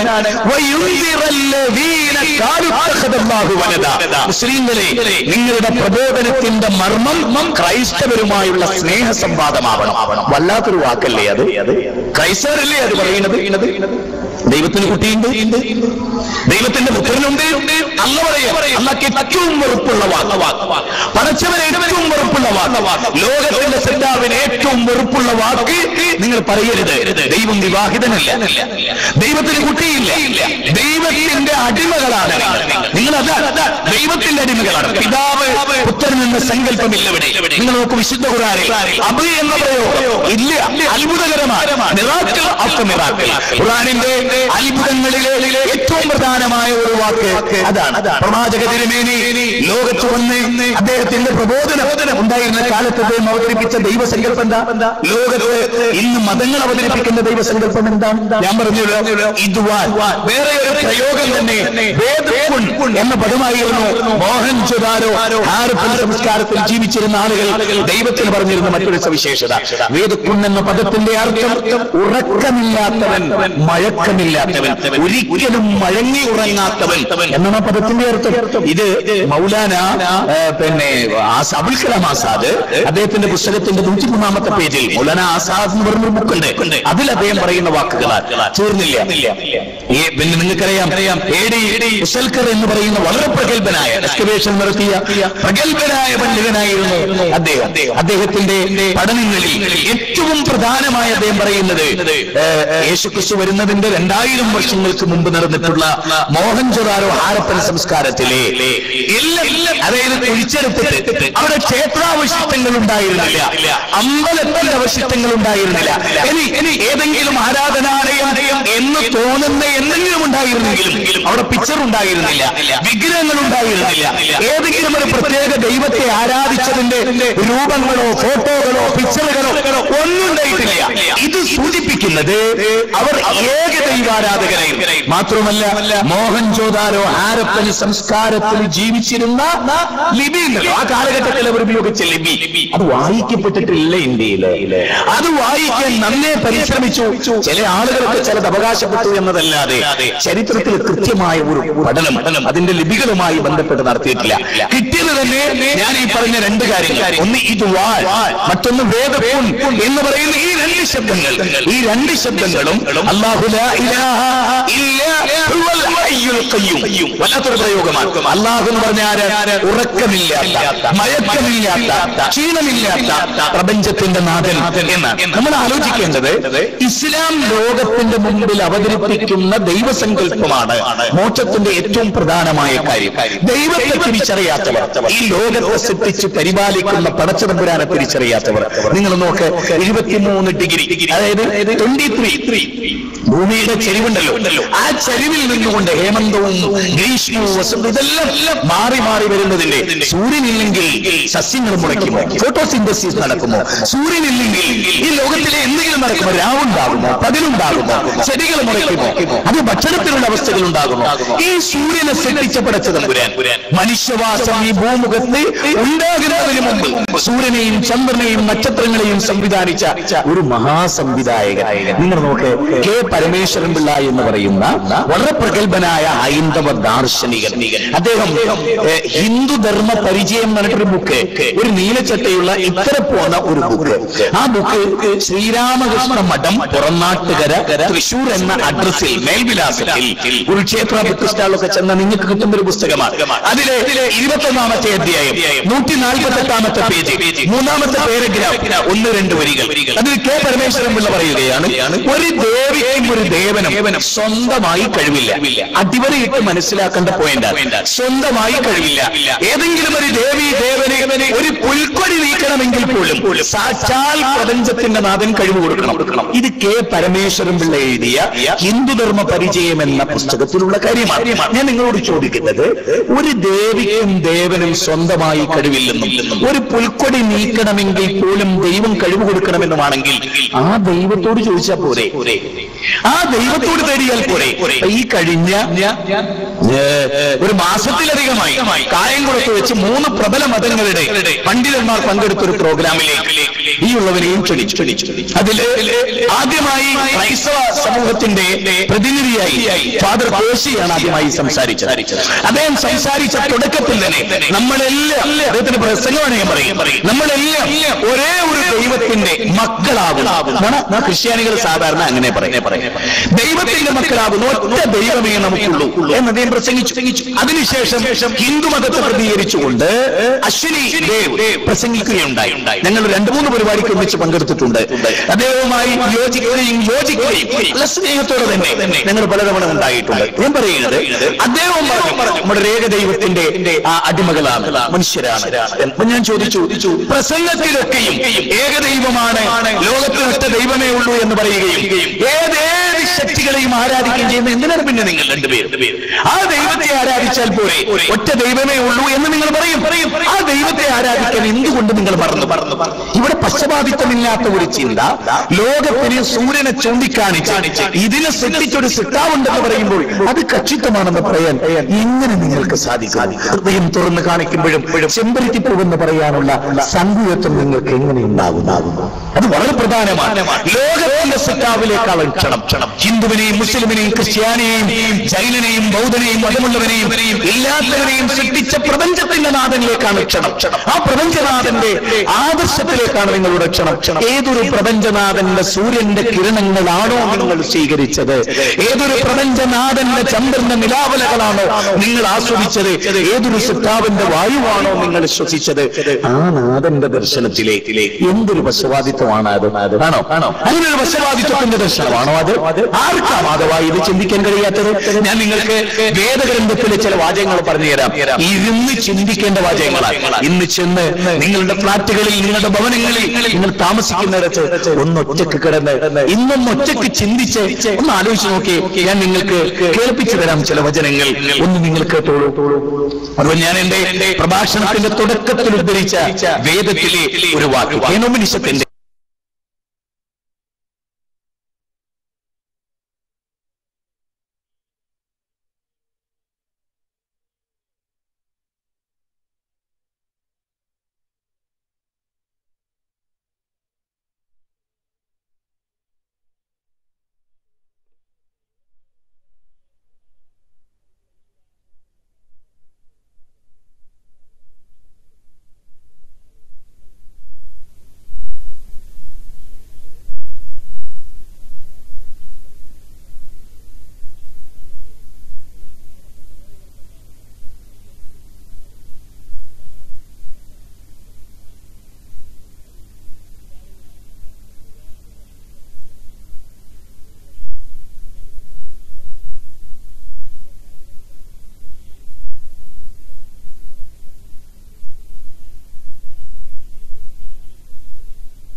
അസ്സലാമലൈക്കും വറഹ്മത്തുള്ളാഹി. എന്താണ് ബൈലക്സ് പ്രോബ്ലം ആണോ? 2 റൂമിലും ലൈവ് വന്നിരുന്നവര് DC ആയതാണോ?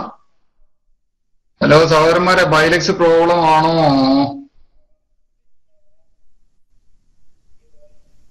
അതെ, 2 റൂമിലും പോയി ലൈവ് വന്നത്. 2 റൂമിലും ലൈവ് പോയി.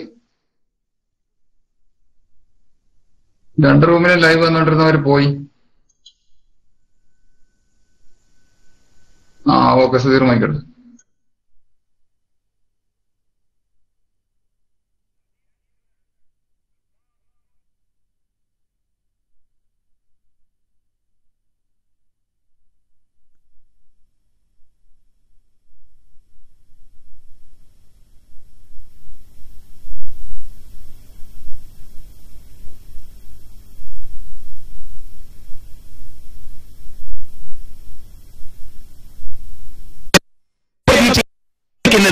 അവർ പോലും അവനിലേക്കാണ് സാമീപ്യം ആഗ്രഹിക്കുന്നത്. അവന്റെ ശിക്ഷ ഭയപ്പെടുന്നവരാണ് അവർ. ഇന്ന അദാബ റബ്ബിക കാന മഹ്ദൂറ. നിങ്ങൾ ആരായിരുന്നാലും ആ റബ്ബിന്റെ ശിക്ഷയെ നിങ്ങൾ ഭയപ്പെടണം. നിങ്ങൾ ആരാധിക്കുന്ന ഈ ആരാധ്യന്മാരെല്ലാം ആരാധിക്കുന്നത് ആ പരമാരാധ്യനായ ഈശ്വരനെ. സുബ്ഹാനല്ലാഹ്. നോക്കേ, കേനോമനിഷത്തിൽ സമീശ്വരാണം പരമം മഹേശ്വരം തം ദേവദാനം പരമം ച ദൈവതം. നിങ്ങൾ ആരാധിക്കുന്ന മുഴുവൻ ആരാധ്യന്മാരും ആരെയാണോ ആരാധിക്കുന്നത് അവൻ എല്ലാ ജഗത്തിന്റെയും എല്ലാ ഈശ്വരന്മാരുടെയും സമസ്ത പതികളുടെയും സംരക്ഷകനും. ഇത് നിങ്ങളിപ്പോ ആരാധിക്കുന്ന പലരുമില്ലേ, അവരെ പോലും സംരക്ഷിക്കുന്ന സംരക്ഷകനും മഹാശാസകനുമായ ആ ഈശ്വരനെ, ആ പടച്ചവനെ, ആ പ്രപഞ്ചത്തിന്റെ നാഥനെ ആരാധിക്കാൻ ആവശ്യപ്പെടുന്ന കേനോപനിഷത്തിലെ 6-ാം അധ്യായത്തിലെ 7-ാമത്തെ ശ്ലോകം വായിക്കുന്ന സന്യാസി, നിനക്ക് എങ്ങനെ കല്ലിനെ ആരാധിക്കാൻ സാധിച്ചു? നിനക്ക് എങ്ങനെ ബിംബത്തെ ആരാധിക്കാൻ സാധിച്ചു? യജുർവേദം 32-ാം അധ്യായം 3-ാമത്തെ വചനമാണ്. ദൈവത്തിന് പ്രതിമയില്ല കേട്ടോ, ദൈവത്തിന് പ്രതിമയില്ല കേട്ടോ.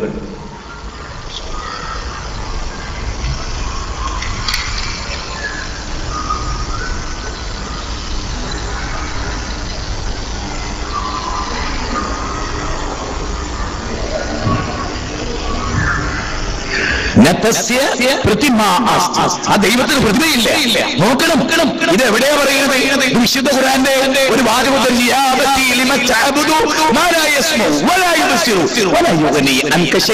എന്ന അബ്രഹാമിന്റെ വാക്കല്ല ഉദ്ധരിച്ചത്. 19-ാം അധ്യായം 42-ാമത്തെ വാചകം. അതല്ല. എവിടുന്നാ ഉദ്ധരിച്ചത്?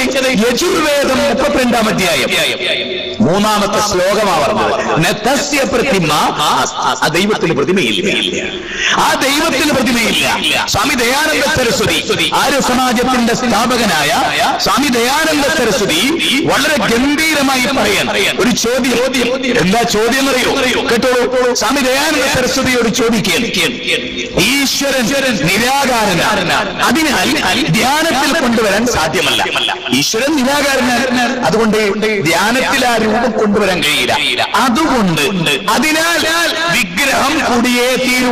ഒരു ചോദ്യകർത്താവിന്റെ ചോദ്യമാണ്. കൂടിയേ കഴിയൂ. മറ്റൊന്നും ചെയ്യാൻ ആകുന്നില്ലെങ്കിലും വിഗ്രഹത്തിന് മുമ്പിൽ കൈകൂപ്പി ഈശ്വരനെ സ്മരിക്കുന്നതും നാമം ചെയ്യുകയും ചെയ്യുന്നതിന് എന്താ തകരാറ്, എന്താ തെറ്റ് എന്ന ചോദ്യത്തിന് സ്വാമി ദയാനന്ദ സരസ്വതിയാണ് മറുപടി പറയുന്നത്. അബുൽ കലാം ആസാദ് അല്ല, അല്ലെങ്കിൽ ഏതെങ്കിലും ഒരു മുസ്ലിം പണ്ഡിതനല്ല. സ്വാമി ദയാനന്ദ സരസ്വതി ആര്യ സമാജത്തിന്റെ സ്ഥാപകനായ Swami Dayananda Saraswati light of truth എന്ന ഗ്രന്ഥത്തിൽ നിങ്ങൾ വായിക്കുക.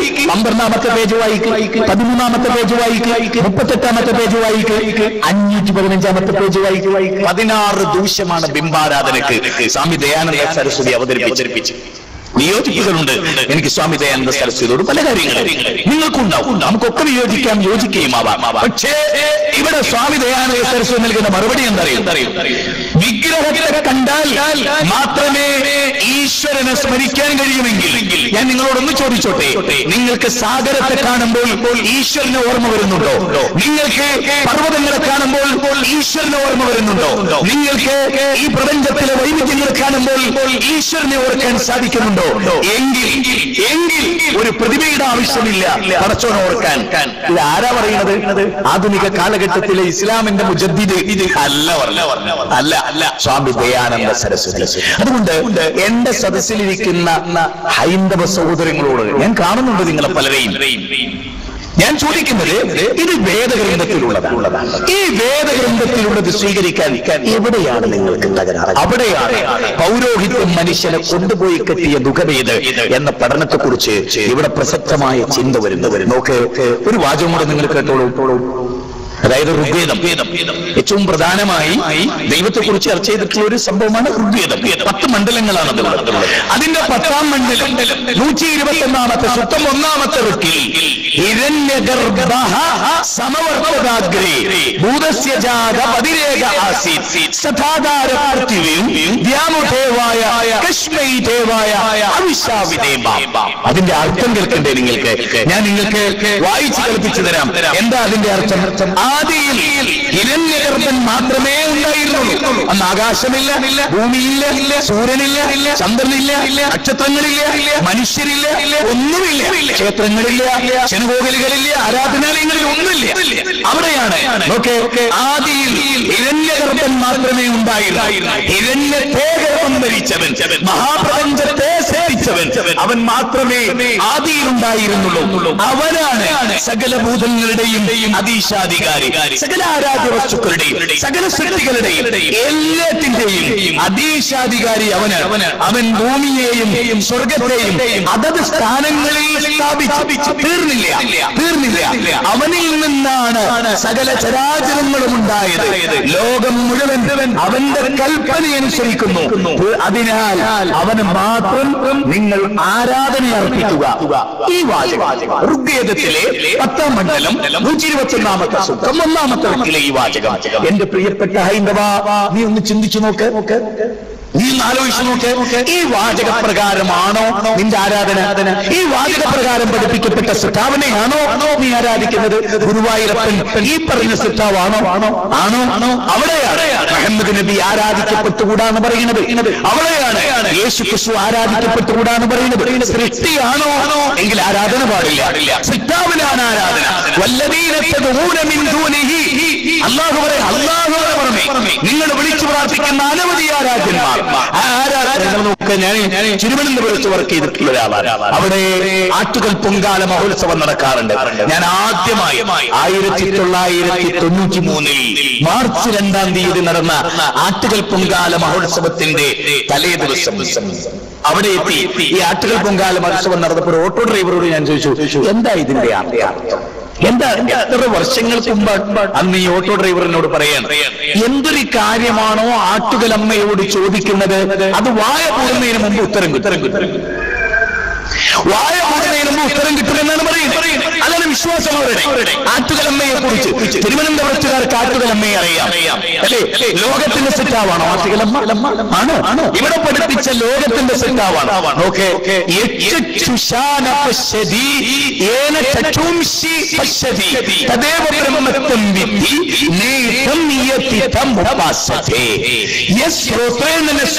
ശ്രോത്രമിതം ശ്രുതം തദേവ ബ്രഹ്മത്വം വിദ്ധി നേതം യതിതം ഉപാസതേ.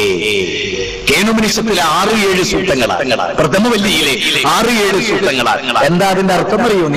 നിങ്ങൾ കണ്ണുകൊണ്ട് കണ്ട് ആരാധിക്കുന്ന ബിംബങ്ങളില്ലേ, അതൊന്നും ദൈവമല്ലടോ, അതൊന്നും ദൈവമല്ല. പിന്നെ അതൊന്നും ദൈവമല്ല. നിന്റെ കണ്ണിന് കാഴ്ച നൽകുകയും നിന്റെ കണ്ണുകൊണ്ട് പ്രാപിക്കാൻ കഴിയാത്ത ശക്തി ഏതോ അള്ളാഹ് നിങ്ങൾ കണ്ടിട്ടില്ല. അള്ളയാണ് നിങ്ങളുടെ കണ്ണിന് കാഴ്ച നൽകുക. ആ ദൈവത്തെ ഒരു നാളും ഒരാളും കണ്ടിട്ടില്ല. ആ ദൈവത്തെ ഒരു നാളും ഒരാളും കണ്ടിട്ടില്ല. അങ്ങനെയുള്ള ഒരു സിദ്ധാവിനെ യേശു ക്രിസ്തുവിനെ ലോകം കണ്ടു. ശ്രീരാമന് കഥാപാത്രമാണ് ഉണ്ടെങ്കിൽ അദ്ദേഹത്തെ ഈ ലോകം കണ്ടു. മുഹമ്മദ് നബിയെ ലോകം കണ്ടു. അവർ മനുഷ്യരുടെ കൂടെ ജീവിച്ചു. അവർ മനുഷ്യരായി അല്ലേ? ലോകത്തിന്റെ സെറ്റാവിലേക്കുള്ള ക്ഷണം അപ്പോഴും ഇവിടെ വാക്കുമാക്കും. നിങ്ങൾ നോക്ക്, ഏതൊരു ഫ്ലാറ്റിലേക്കും സ്വതന്ത്രമായി എനിക്ക് കയറിച്ചെല്ലാം. എനിക്ക് മുസ്ലിങ്ങളോട്, പ്രത്യേകിച്ച് യുവാക്കളോട്, ചരിത്രത്തിന്റെ തീജ്വാലയായി മാറേണ്ട യൗവനം പൊലിഞ്ഞു പോകരുത് നിങ്ങളുടേത്. ഒഴുകിത്തീരുന്ന മെഴുകുതിരി പോലെ തുല്യമായ ജീവിതമാണ് പ്രവാസിയുടേതെങ്കിലും ഫ്ലാറ്റുകൾ നിങ്ങൾക്ക് ധൈര്യസമേതം കയറിച്ചെല്ലാം. ജോർജെ, ഞാൻ നിന്നെ തേടി വരികയാണ്. എന്തിനാ വന്നത്? ജോർജെ, എന്റെയും നിന്റെയും സെറ്റാവിലേക്ക് നിന്നെ ക്ഷണിക്കാനാ, ആകാശഭൂമികളുടെ തമ്പുരാനിലേക്ക് നിന്നെ ക്ഷണിക്കാനാക്കാൻ. ആരുടെയെങ്കിലും മുമ്പിൽ തലകുണിക്കേണ്ടി വരുമോ കുട്ടികളെ? ആരുടെയെങ്കിലും മുമ്പിൽ നേരമറിച്ച് നിങ്ങൾ വിളിച്ചോ മുഹമ്മദ് നബി എന്ന ദൈവത്തിലേക്ക് നിങ്ങൾക്ക് തലകുണിക്കേണ്ടി വരും. യേശു ക്രിസ്തുവിലേക്ക് നിങ്ങൾ ക്ഷണിച്ചോ നിങ്ങൾക്ക് തലകുണിക്കേണ്ടി വരും. യേശു ക്രിസ്തുവിന്റെയും മുഹമ്മദ് നബിയുടെയും ലോകത്തിന്റെയും ആകാശഭൂമികളുടെയും സെറ്റാവിലേക്ക് നിങ്ങൾ ക്ഷണിക്കും, നിങ്ങൾക്ക് തലകുനിക്കേണ്ടി വരില്ല. അൽഹംദുലില്ലാഹി റബ്ബിൽ ആലമീൻ. സർവ്വലോകങ്ങളുടെയും തമ്പുരാനാണ് സ്തുതി. ഓം സദേ സമസ്തേ സർവ്വലോകാശ്രയായ, ഓം സദേ സമസ്തേ സർവ്വലോകാശ്രയായ ഏകം സത്സഖുദ വിപ്രാവതഞ്ചി യോ ദേവാൻ നാം നാമധ ഏകേവ. ഋഗ്വേദത്തിന്റെ 1-ാം മണ്ഡലത്തിലെ സൂക്തങ്ങളാണ്. ഈ പ്രപഞ്ചത്തിന് ഒരൊറ്റ ദൈവമേ, അവനെ മാത്രം ആരാധിക്കാൻ, അവനെ മാത്രം അംഗീകരിക്കാൻ, അവന്റെ മുമ്പിൽ ശിരസ് പിടിക്കാൻ. ലോകത്തിലെ ഏതെങ്കിലും ഒരു പാമ്പ് മനുഷ്യനെ ആരാധിച്ചിട്ടുണ്ടോ? ഉണ്ടോ പ്രിയപ്പെട്ട സഹോദരങ്ങളെ? ലോകത്തിലെ ഏതെങ്കിലും ഒരു പശു മനുഷ്യനെ ആരാധിച്ചിട്ടുണ്ടോ? ലോകത്തിലെ ഏതെങ്കിലും ഒരു എലി മനുഷ്യനെ ആരാധിച്ചിട്ടുണ്ടോ? മനുഷ്യനെന്ന മഹാബുദ്ധിജീവി പശുവിനെ ആരാധിച്ചു. മനുഷ്യനെന്ന മഹാബുദ്ധിജീവി എലിയെ ആരാധിച്ചു. മനുഷ്യനെന്ന മഹാബുദ്ധിജീവി പാമ്പിനെ ആരാധിച്ചു. മനുഷ്യനെന്ന മഹാബുദ്ധിജീവി തുളസിച്ചെടിയെ ആരാധിച്ചു. മനുഷ്യനെന്ന മഹാബുദ്ധിജീവി ആൽത്തറയെ ആരാധിച്ചു. അലം തറ അന്നല്ലാഹ യസ്ജുദു ലഹു മൻ ഫിസ് സമാവാതി വമൻ ഫിൽ അർദി വശംസു വൽ ഖമറു വൻ നുജൂമു വൽ ജിബാലു വസ്സജറു വൽ ദവാബ് വകസീറുൻ മിനൻ നാസ്. 22-ാം അധ്യായം സൂറത്ത് ഹജ്ജിലെ 18-ാമത്തെ വചനമാണ്. ആ വചനം ഞാൻ എന്റെ പ്രിയപ്പെട്ട ഹൈന്ദവ ക്രൈസ്തവരോട് നിങ്ങൾക്ക് ഞാൻ അതിന്റെ ഒരു അർത്ഥം പറഞ്ഞു തരട്ടെയോ? അവർ കാണുന്നില്ലേ? മനുഷ്യകുലം കാണുന്നില്ലേ? ആകാശഭൂമികളിലുള്ളതെല്ലാം ദൈവത്തിന്റെ മുമ്പിൽ പ്രണാമം അർപ്പിക്കുന്നത് എന്ന് ഖുർആൻ പറയാം. സൂര്യൻ ആ ദൈവത്തെ ആരാധിക്കുന്നു. ചന്ദ്രൻ ആ ദൈവത്തെ ആരാധിക്കുന്നു. തീർന്നില്ല. നക്ഷത്ര വ്യൂഹങ്ങൾ, മിൽക്കി വേ, ചീലപഥൽ, അത്